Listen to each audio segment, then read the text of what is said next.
अब चाहिँ हामी लोटस फुलको लिफ बनाउन सिक्नेछौँ, पत्ता। त्यसको निम्ति चाहिँ पहिले हामीलाई चाहिन्छ म्याजिक रिङ। म्याजिक रिङ चाहिँ यसरी तपाईँहरूले आफ्नो हातको दुईटा औँलामा बेरेर यसरी पनि बनाउन सक्नुहुनेछ। यसरी क्रुस छिराउनु होला अनि स्लिप नट लगाइदिने। अलिकति धागोलाई तानिदिनुहोस्।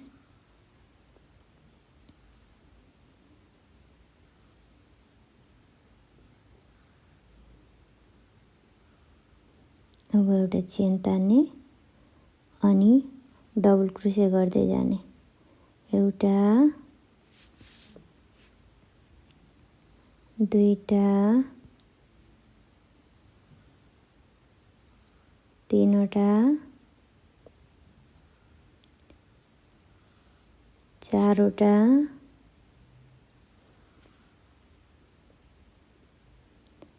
पाँचवटा,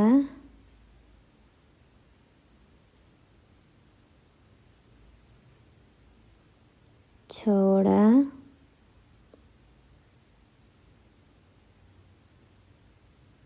सातवटा,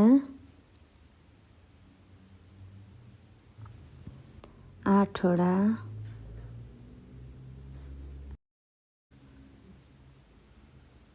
नौवटा,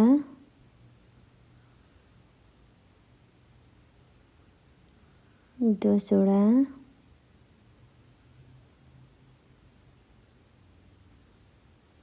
11वटा,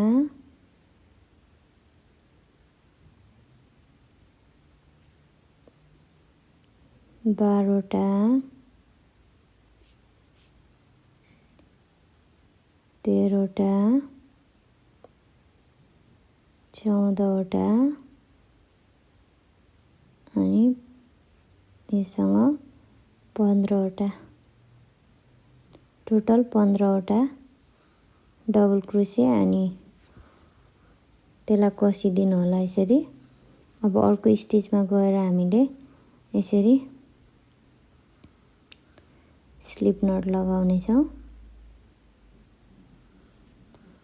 अब दुईटा चेन बनाउनु होला, दुईटा चेन अनि त्यो स्टिचमा डबल क्रोसे गर्ने।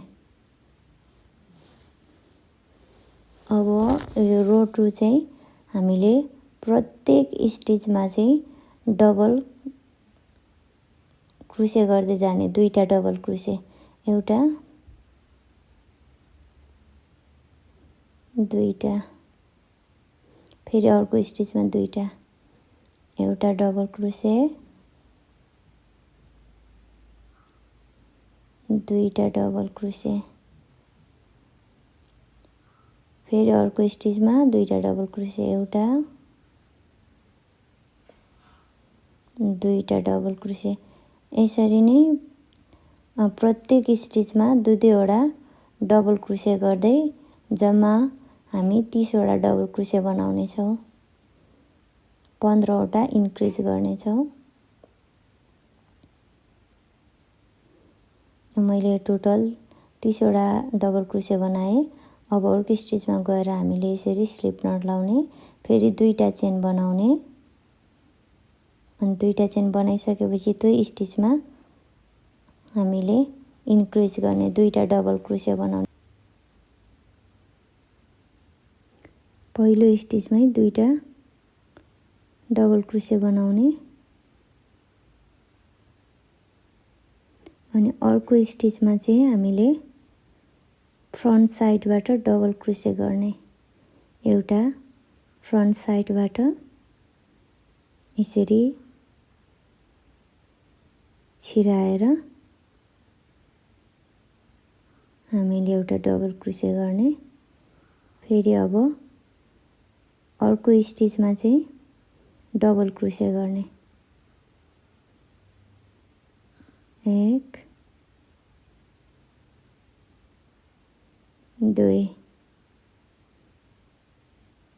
फेरि अर्को स्टिचमा गएर फ्रन्ट साइडबाट एउटा डबल क्रोसे गर्ने।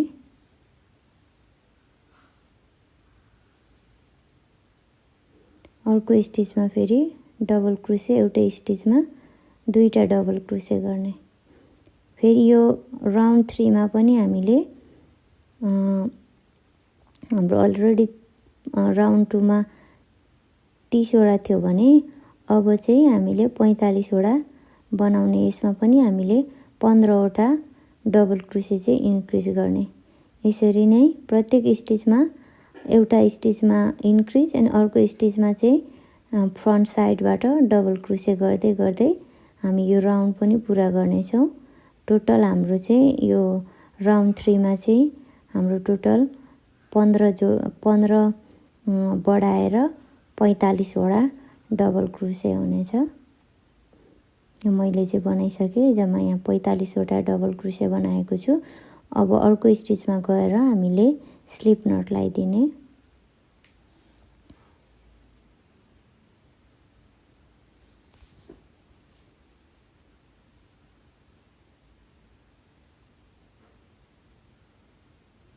यसरी स्लिप नट लगाइदिने।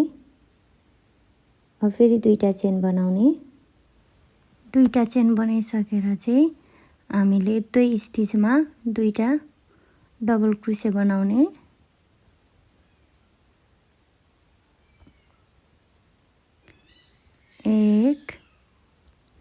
एउटा डबल क्रोसे, दुई,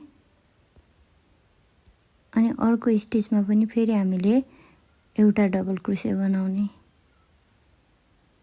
अनि अर्को स्टिचमा अनि फेरि अर्को स्टिचमा चाहिँ गएर फ्रन्ट साइडबाट एउटा डबल क्रोसे गर्ने।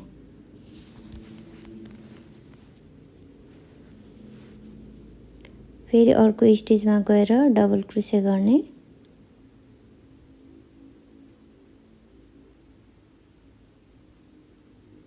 एउटा, दुईटा,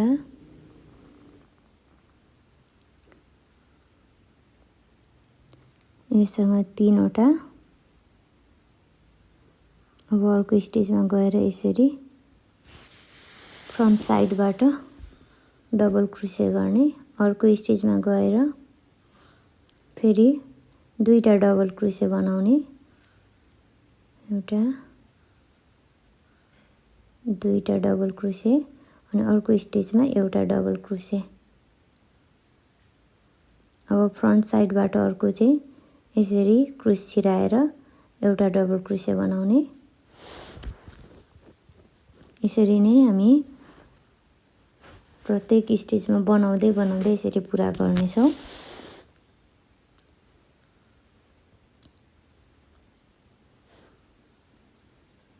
राउन्ड 4 पनि मेरो पुरा भइसकेको छ। हामीले चाहिँ राउन्ड 4 मा 15 वटा इन्क्रिज गरेर टोटल 60 वटा बनाएको छौँ। अनि दुईटा चेन बनाउने अनि त्यही स्टिचमा गएर यसरी दुईटा डबल क्रोसे बनाउने। एउटा, दुईटा,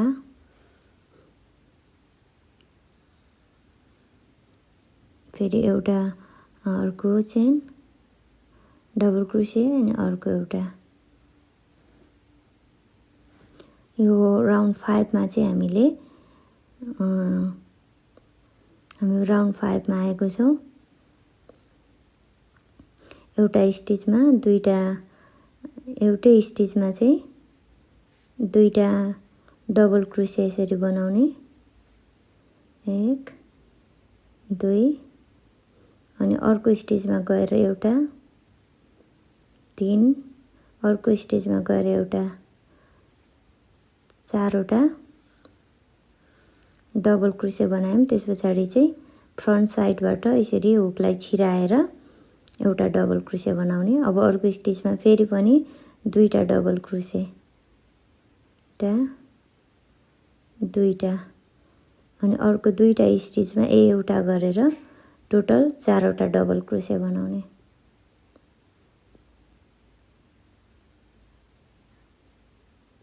फेरि अर्को स्टिचमा चाहिँ हामीले यसरी हुकलाई अगाडिबाट छिराएर यसरी एउटा डबल क्रोसे बनाउने। यसरी नै हामी प्रत्येक स्टेजमा बनाउँदै बनाउँदै हामी जानेछौँ। वरिपरि। मैले राउन्ड 5 पनि सकाएँ। राउन्ड 5 अनि अर्को स्टिचमा यसरी गर्ने। टोटल हाम्रो राउन्ड 5 मा चाहिँ 15वटा हामीले इन्क्रिज गरेर 75वटा भएको छ। अनि फेरि पनि दुईटा राउन्ड 6 सुरु गर्नेछौँ। दुईटा चेन बनाएर अनि एउटै स्टिचमा दुईटा डबल क्रोसे गर्ने। एउटै स्टिचमा दुईटा डबल क्रोसे गर्ने। अनि अबको 3वटा स्टिचमा फेरि हामीले एउटा डबल क्रोसे बनाउँदै जाने। टोटल हामीले 5वटा डबल क्रोसे बनाउने। दुईटा मैले अलरेडी बनाइसकेँ। अब फेरि हामी अर्को स्टिचमा बनाउने छौँ डबल क्रोसे। 3टा 4वटा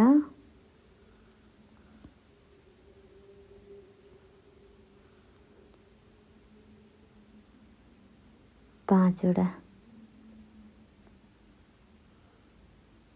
अब फ्रन्ट साइडबाट एउटा डबल क्रोसे यसरी बनाउने। फेरि अर्को स्टिचमा गएर दुईटा डबल क्रोसे गर्ने। 1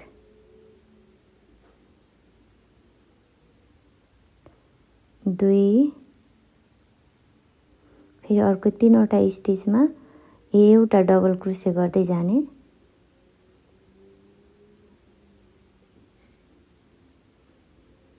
3वटा 4वटा 5वटा। मैले 5वटा डबल क्रोसे बनाएँ। अब अर्को स्टिचमा चाहिँ यसमा चाहिँ अगाडिबाट यसरी हुकलाई छिराएर एउटा डबल क्रोसे बनाउने।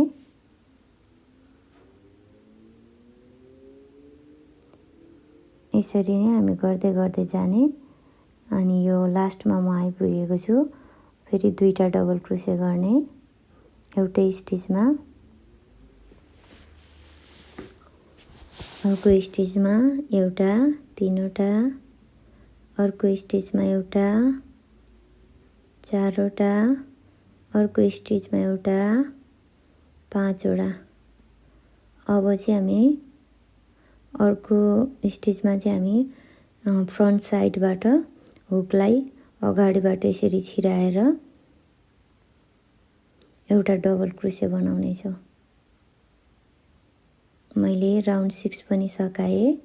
अब अर्को स्टिचमा गएर अगाडिको स्टिचमा गएर यसरी स्लिप नट लगाइदिने। मैले चाहिँ राउन्ड 6 सम्म मात्रै बनाएको छु। मलाई चाहिँ यत्रै ठिक लाग्यो। यतिकै मलाई मन पर्यो र मैले यत्रो ठुलोमा बनाएको छु।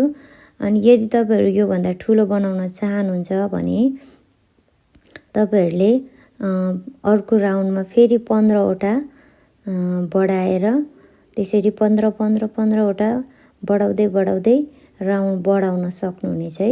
हजुरहरुले 7 8 9 कतिसम्मको हजुरहरुलाई ठुलो पता बनाउन मन लाग्छ त्यो अनुसारले बनाउँदै जानु होला। अनि त्यसपछि सकेपछि चाहिँ हामीले यसरी धागो काटेर पछाडीबाट हाइट गर्ने। अनि यो धागोलाई पछाडीको धागोलाई चाहिँ अलिकति कसिदिने। अनि मैले चाहिँ तार लिएको छु। यसरी तारलाई लिएर अनि हामीले चाहिँ यो यसरी जोडिदिने। यो तारलाई अलिकति तपाईहरुले यसरी ग्लु लगाइदिनु होला। ग्लु लगाएर अनि धागोले बेरिदिनु होला। अनि धागोले रेडी बेरेपछि हाम्रो पत्ता रेडी हुन्छ। यदि हजुरहरुलाई यो भन्दा सानो पत्ता भएको मन पर्छ भने 2 राउन्ड 3 राउन्ड 4 राउन्ड आफ्नो हिसाबले त्यसरी पनि बनाउन सक्नुहुनेछ। मैले यो तपाईहरुको माझमा देखाएको चाहिँ मैले ठुलो साइजमा बनाएको पत्ता हो, पात हो। अनि मैले चाहिँ यो भन्दा सानो पनि बनाएको छु। त्यो सानो चाहिँ 2 राउन्ड 3 राउन्डको पनि छ। यसरी नै हजुरहरुले बनाउन सक्नुहुनेछ। हजुरहरुलाई कतिको मन पर्छ त्यो हिसाबले गर्दै जान सक्नुहुनेछ। अनि अन्तिममा चाहिँ यसरी थोरै ग्लु लगाएर हजुरहरुले बेरिदिनु होला। ताकि यो धागो चाहिँ निस्केर जाँदैन अनि एकदम राम्रो र दह्रो हुन्छ। यो पत्ता बनाउनु चाहिँ एकदमै सजिलो छ। सजिलो तरिकाले यसरी हामीले चाहिँ पत्ता बनाउन सक्छौँ। हाम्रो यस्तो देखिएको छ। Thank you for watching.